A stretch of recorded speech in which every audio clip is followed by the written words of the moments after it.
So, if an AI writes a slightly off-target marketing email, I mean, the worst that happens is maybe your open rates drop a little bit, right? It's a nuisance. Right, yeah. You get a stern email from your boss, but you survive. Exactly. But if an AI hallucinates the pressure tolerance on, say, a commercial aerospace valve, or maybe it guesses the wrong sequence for powering down a deep shaft mining drill, Yeah, you don't get a low open rate. You get a literal catastrophe. you do. I mean, the stakes shift from zero to existential in just a fraction of a second. And that fundamental difference in risk profile is exactly why the physical economy, the industries moving raw materials, operating heavy machinery, maintaining the power grids, they've really just spent the last couple of years watching from the bleachers. Yeah, just sitting it out. Exactly. While the digital world was entirely upended by generative models, it just wasn't safe for them to play yet. Well, we are jumping straight into that divide for this deep dive today because according to a really fascinating new white paper and roadmap from EON AI Ventures, that waiting period is officially over. It's completely over. Yeah. So our focus today is on a framework that EON calls the Intelligence Flywheel. And this is the core engine behind their newly announced EON Human 2.0 operating system, which they call H2O. Right, H2O. So our mission for you on this deep dive is to unpack the specific architecture that actually makes it possible to safely deploy frontier AI into highly volatile physical environments. Because, I mean, we're looking at a system designed to deliver a massive, like a 10x capability boost for workers across energy, mining, aerospace, manufacturing, you name it. The strategic underlying layer of this operating system is what makes it so compelling. We aren't just looking at a smart assistant strapped to a factory worker's hard hat. Right. It's not just a fancy Siri. No, not at all. Yeah. The objective here is to transform a company's day-to-day physical operations into this continuously compounding proprietary intelligence. We're talking about a data capture mechanism that builds an asset so highly specific to a company's physical footprint that honestly no competitor could ever scrape it from the internet or just buy it off the shelf. That's huge. But I think before we dissect the actual mechanical steps of how Eon's system spins this flywheel, we need to establish the baseline reality of the modern factory floor or, an oil rig. What is the fundamental crisis that's forcing heavy industry to seek out an AI solution in the first place? Well, the most acute pressure point right now is a massive, accelerating loss of human expertise. Like people retiring. Exactly. Yeah. Every major industrial operator is facing a scenario where their most valuable mission-critical knowledge isn't actually codified in some standard operating procedure manual. It lives in the muscle memory of senior operators. Wow, muscle memory. Yeah. I mean, these are individuals who've been running the exact same machinery for 30 or 40 years. They know a high-pressure pump is cavitating just by the specific vibration transferring through their steel-toed boots. Oh, that's such a great way to put it. It's that intuitive, unwritten knowledge, like the person who just knows by a subtle change in pitch that a turbine needs maintenance way before any warning light actually turns on the dashboard. Exactly right. And those master operators are retiring at a rate vastly outpacing the onboarding of new trainees. So that incredibly nuanced physical intuition, it's literally walking out the door every single shift. So a listener might immediately wonder, we have these incredibly powerful large language models now. Why not just feed 50 years of maintenance manuals into an AI, throw it on a ruggedized tablet, and just hand it to a 22-year-old new hire? Problem solved, right? I mean, that sounds logical on paper, but it's a recipe for disaster. Standard off-the-shelf AI models operate on predictive text mechanics. They just predict the most statistically probable next token or piece of word based on whatever training data they have. Right, they just want to give you an answer. Yes. Because of that architecture, they suffer from being, confidently wrong. All right. If a standard model doesn't have the exact torque specification for a high-pressure valve in its dataset, its underlying drive is just to provide an answer. So we'll simply hallucinate a number that sounds structurally plausible. Which is terrifying. It is. In an environment dealing with combustible materials, an AI that bluffs is a lethal liability. I always picture standard AI as this really overconfident intern. If you ask them a complicated question, they want to secure their job so badly that they'll just guess with total conviction rather than admit they have no idea what they're talking about. That is the perfect analogy. Which is perfectly fine if you're just brainstorming ad copy, but it's terrifying if you're mixing volatile chemicals. But the EON roadmap details that the capability frontier of AI just shifted on 3 specific axes, right? With a new 4th axis arriving specifically for this sector. Yeah, the limitations of that overconfident intern are finally being engineered out at the architectural level. So the first shifting axis is speed. Okay, speed. Right. Cognitive processing that used to take models weeks, like ingesting, parsing, and mapping thousands of pages of really complex interlocking technical schematics that can now be executed in hours. Unbelievable. But the second axis is the absolute prerequisite for the physical economy, and that is honesty. Honest AI. I mean, given the tendency of models to confidently invent facts over the last few years, that almost sounds like an oxymoron. What is the actual technical mechanism that makes an AI honest?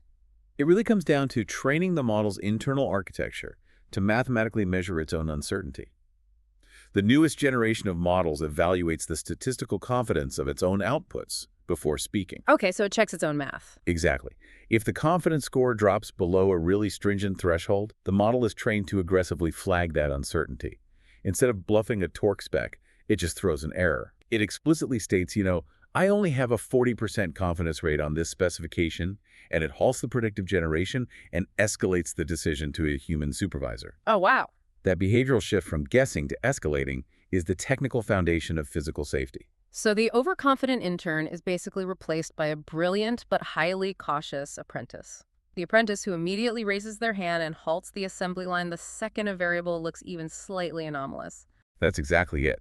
And the third axis builds on that caution by making the AI vastly more agentic. Meaning agents acting independently. Yeah, instead of a simple prompt and response dynamic like a chatbot, you issue a single overarching goal. The system then fans out across hundreds of specialized subagents. Hundreds. Hundreds.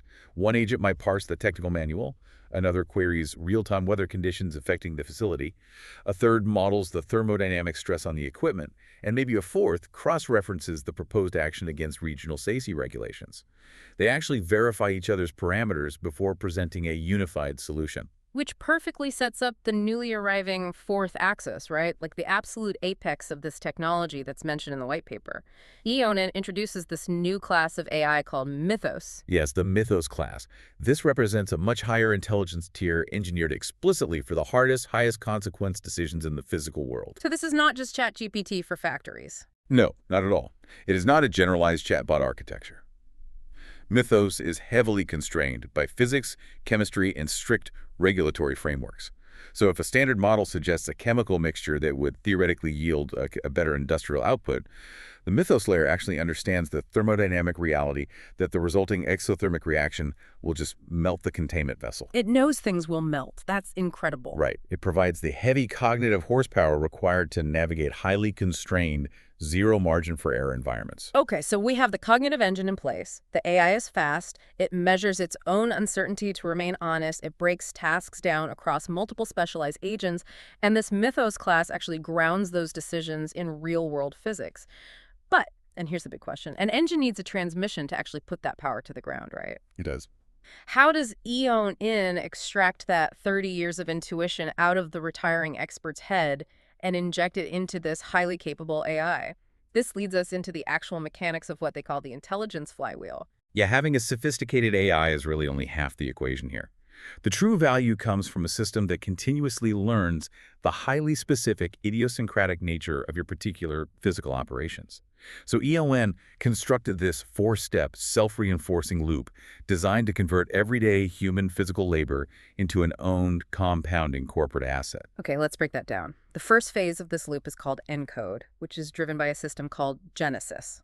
Let's look at the mechanism here. How does Genesis actually encode this data? Genesis is an ingestion engine. So it takes the static, disjointed expert know-how, we're talking decades of dense PDF manuals, 2D piping and instrumentation diagrams, historical safety incident reports, and it translates them into what EON calls governed digital twins. Digital twins, okay. Right, and a governed digital twin isn't just a fancy 3D picture. It is a mathematically accurate, interactive simulation of the real equipment, bound by the physical limits of the actual machine. And Genesis is capable of authoring these twins en masse, generating up to 9,000 at a time automatically. Wait, 9,000 at a time, automatically? Yeah. The scale of that is difficult to even wrap your head around. I mean, paying human consultants to manually code 9,000 different interactive industrial models would take, what, a decade? And the moment they finished, Half the machinery would have been upgraded anyway, and the data would be obsolete. Exactly. You'd constantly be behind. So Genesis builds this dynamic digital manual in the cloud instantly, but having all that data in the cloud doesn't really help the worker standing in the mud on a freezing oil rig, right? How does that encoded knowledge actually reach their hands? That brings us to phase 2, which is deploy. EON bridges the gap from the cloud to the physical environment, using edge computing systems called Field IQ and Brainy on the Shoulder. Brainy on the shoulder, I love that name. It's very descriptive. These systems push the expert spatial guidance directly onto intrinsically safe smart glasses worn by the operator. And just to clarify for everyone, intrinsically safe meaning the electronics are completely sealed so they can't create a spark in a combustible environment, right? Correct. So, the operator isn't looking down at a ruggedized tablet, taking their eyes off a highly dangerous machine. The spatial guidance is overlaid directly onto reality right in their field of vision. So they just look at the machine. Yes, they look at a complex manifold, and the glasses literally highlight the specific valve that needs adjustment, projecting the precise sequence of operations floating in space. So the workers' hands are totally free, their eyes are on the equipment, and the data is spatially locked to the real world. That is so cool. And that brings us to step 3. And looking through the sources, this phase fundamentally redefines what data collection actually means. Step 3 is capture. Capture is the linchpin of the entire operating system, honestly. A module called assessQ steps in here to record the reality of what occurs during the execution of the job. Okay, I actually have to push back on this concept a little bit. Because on the surface, deploying smart glasses with outward-facing cameras to record what occurs just sounds like the ultimate form of dystopian corporate surveillance. It can sound like that, yeah. Right, like it sounds like a tool solely designed to catch a worker deviating from the manual so HR can punish them. And what if the worker takes a shortcut because they are rushing? Doesn't this system just passively ingest lazy, potentially dangerous workarounds into the AI? That is a very common concern, but it's a critical distinction to make here. Assessee does use spatial computing, machine vision, and telemetry from the glasses to capture the action, sure. But it isn't simply archiving video to reprimand workers. And it certainly isn't blindly accepting a worker's lazy shortcut as some new best practice. Okay.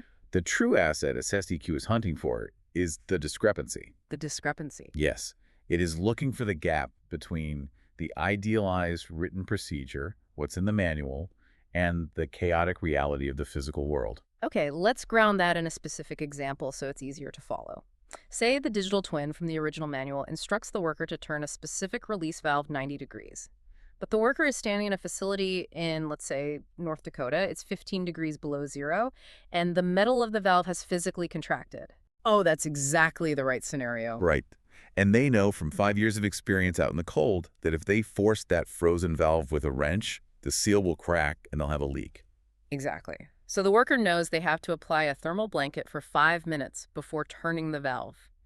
The official PDF manual from corporate knows absolutely nothing about the thermal blanket. Ah, okay. But assessEQ captures that exact sequence of events.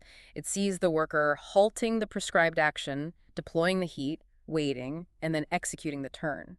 assessEQ isolates that physical workaround as a discrepancy. Wow. So the system is capturing human improvisation. It actually recognizes that the manual is flawed under these specific environmental conditions, and the human operator holds the actual real-world solution. Yeah. Which triggers the fourth phase, compound. You got it. The discrepancy is routed to EON Compound IQ. This system takes that isolated physical workaround and feeds it back into the foundational data layer. EON refers to this flow as the one-way ratchet. The one-way ratchet, because it moves one direction, right? From bytes in the cloud to atoms in the real world and then back to updated bytes. Precisely. The routing of all this data is orchestrated by EON Conductor, which is basically a traffic management system that directs the task to the appropriate AI model. The result of this ratchet is that the next time a junior worker approaches that exact same valve and the telemetry indicates sub-zero temperatures, the smart glasses do not feed them the old, flawed manual. That's brilliant. The system guides them to apply the thermal blanket first. The intelligence becomes sharper and entirely bespoke to your specific facility every single shift. I mean, it is just an incredible mechanism for capturing transient human genius on the floor.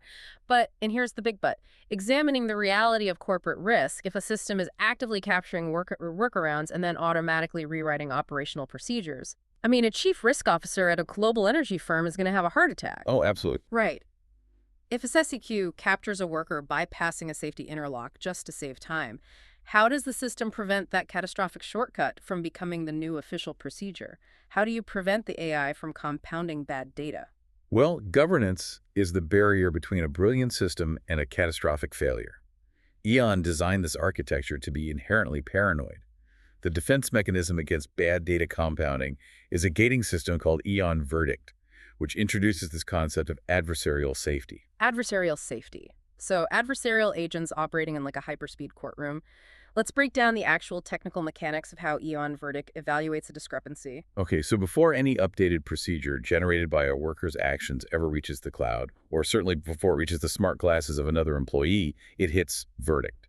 Verdict is a swarm of AI agents explicitly programmed to adopt opposing perspectives. They argue with each other. Yes.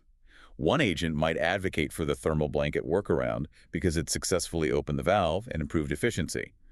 But another agent is programmed to act as a relentless safety inspector, and its sole task is finding a reason to reject the workaround. So the safety agent immediately queries, say, the metallurgical database. It asks, does applying this specific temperature of heat to this specific alloy degrade the pressure rating of the valve over time? Exactly. And another adversarial agent cross-references the ambient atmospheric readings to ensure the thermal blanket won't ignite any ambient fumes in the facility.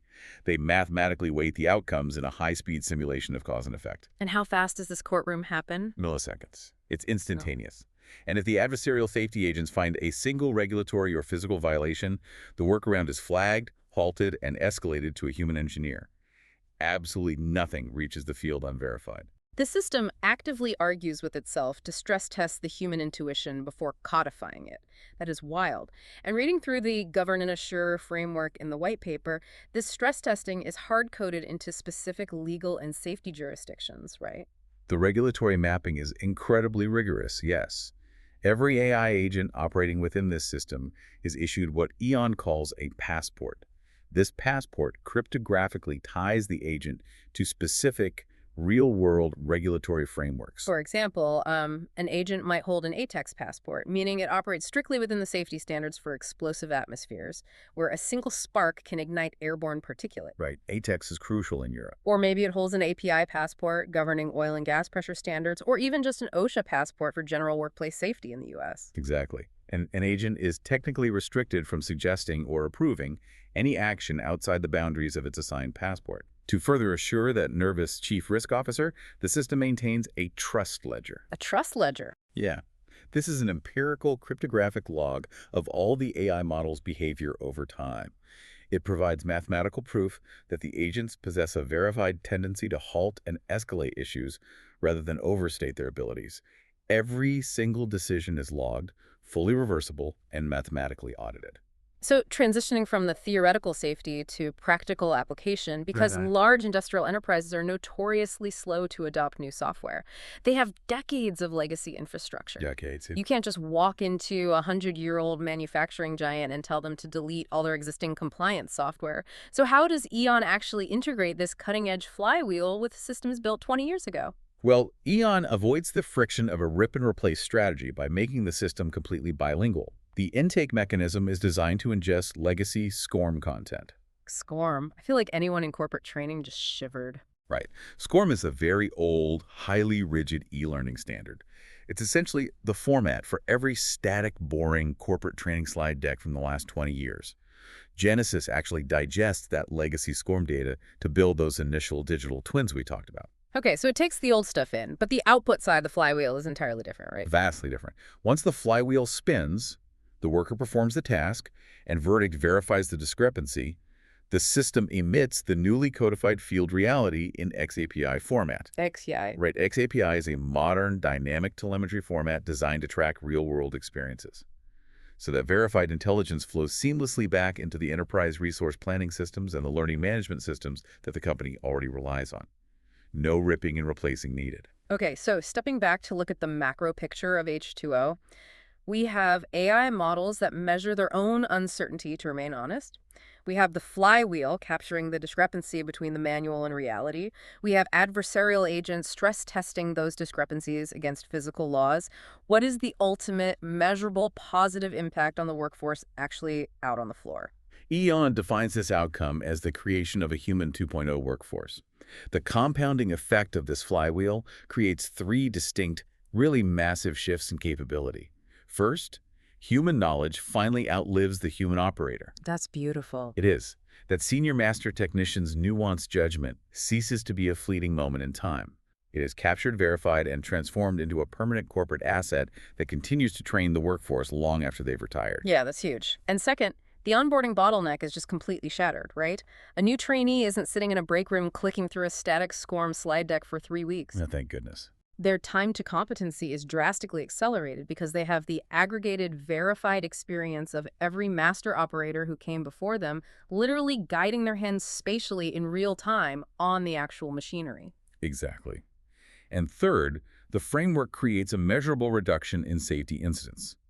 In traditional industrial settings, adherence to safety protocols is basically just assumed because an employee signed a piece of paper during orientation. Right. Checking a box. Right. But with Assess EQ and Field IQ, adherence is actively verified by the system in the field during the execution of the task. The combination of honest models and adversarial governance unlocks the physical economy. It allows frontier intelligence to be deployed where ungoverned AI was previously just way too dangerous to even consider. Which brings us to the actual deployment timeline. Because while this complex architecture sounds like it belongs in a sci-fi novel, the roadmap explicitly states this is rolling out right now. It is. EON is actively bringing this to market through a highly structured 90-day H2O engagement. This basically serves as a productized on-ramp. It's designed to prove the value of the flywheel in a specific environment quickly, which then seamlessly transitions into multi-year platform licenses. Okay. And as of 2026, Cohort 1 is officially open to 10 anchor industrial enterprises. They are deliberately targeting the heaviest sectors, first energy, mining, aerospace, defense, because that is where the physics are the most unforgiving and the flywheel provides the absolute most critical value. Yeah, high stakes, high reward. There is a quote in the source materials from Dan Lajerskar, the founder and chairman of EON AI Ventures, that I think perfectly synthesizes the core message of this entire deep dive. He observes that for 2 years, AI rewrote white-collar work while the physical economy watched, and that era has just ended. Yeah, he highlights a really crucial economic shift there. Raw computational intelligence is no longer this scarce resource. AI models are basically becoming commoditized. Right, anyone can buy a smart model. Exactly. The true scarcity, the actual prize for the next decade, is having the framework to deploy that intelligence safely into environments where a wrong answer costs life. Wow.